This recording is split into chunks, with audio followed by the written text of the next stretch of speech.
ನಾನು ಕ್ಷೇತ್ರ ಶಿಕ್ಷಣಾಧಿಕಾರಿ ಜಮಖಂಡಿ. ಇವತ್ತು ಸರ್ಕಾರಿ ಹಿರಿಯ ಪ್ರಾಥಮಿಕ ಶಾಲೆಗೆ ಸಂಬಂಧಪಟ್ಟಂತೆ ಏನು ಫೋಟೋಗಳು ಹರಿದಾಡಿದವು, ಮಕ್ಕಳು ಪ್ಲೇಟ್ ತೊಳೆದಿದ್ರ ಬಗ್ಗೆ ಆ ಕುರಿತು ನಮಗೆ ಸಾರ್ವಜನಿಕರಿಂದ ದೂರು ಬಂದಿದೆ. ಅದಕ್ಕಾಗಿ ನಾವು ಶಿಕ್ಷಣ ಸಂಯೋಜಕರನ್ನ ಅದಕ್ಕೆ ಪರಿಶೀಲನೆಗಾಗಿ ತಂಡ ಕಳಿಸಿಕೊಟ್ಟಿದ್ದು. ಆ ತಂಡದ ವರದಿ ಪ್ರಕಾರ ಹಾಗೂ ಮುಖ್ಯೋಪಾಧ್ಯಾಯರ ಜೊತೆಗೆ ನಾನು ಫೋನ್ನಲ್ಲಿ ಮಾತನಾಡಿದ್ದೇನೆ. ಮಕ್ಕಳು ಪ್ಲೇಟ್ ಹಿಡ್ಕೊಂಡಿರ್ತಕ್ಕಂಥದ್ದು ಮೇಲ್ನೋಟಕ್ಕೆ ಏನು ಕಂಡು ಬರ್ತಾ ಇದೆ, ಅದು ಕೊಳಚೆ ನೀರಿನಿಂದ ತೊಳಿತಕ್ಕಂಥದ್ದಲ್ಲ. ಅದೇ ಕೊಳಚೆ ನೀರಿಗೆ ಒಂದು ನಮ್ದು ಫಿಲ್ಟರ್ ನೀರದ್ದು ಪೈಪ್ ಲೈನ್ ಕನೆಕ್ಷನ್ ಆಗಿದೆ. ಆ ಫಿಲ್ಟರ್ ನೀರಿನಿಂದ ಮಕ್ಕಳು ಪ್ಲೇಟ್ ಅನ್ನು ತೊಳಿತಾ ಇದ್ದಾರೆ. ಅದು ಮೊದಲನೇದಾಗಿ ಕೊಳಚೆ ನೀರಲ್ಲಿ ತೊಳಿಬಾರ್ದು ಅಂತಕ್ಕಂಥದ್ದು. ಮತ್ತು ಅದು ಫಿಲ್ಟರ್ ನೀರು ಏನು ವೇಸ್ಟೇಜ್ ಬರ್ತದೆ ಅದರಲ್ಲಿ ಕೂಡ ಪ್ಲೇಟ್ ಅನ್ನು ತೊಳಿಬಾರ್ದು.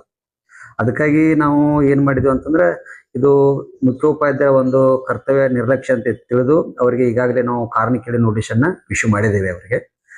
ಆಮೇಲೆ ಅದು ಏನು ಈಗ ಅಸ್ತವ್ಯಸ್ತ ಇದೆ, ಅದು ನಮ್ಮ ಶಾಲಾ ಕಾಂಪೌಂಡ್ ಹೊರಗಡೆ ಇದೆ.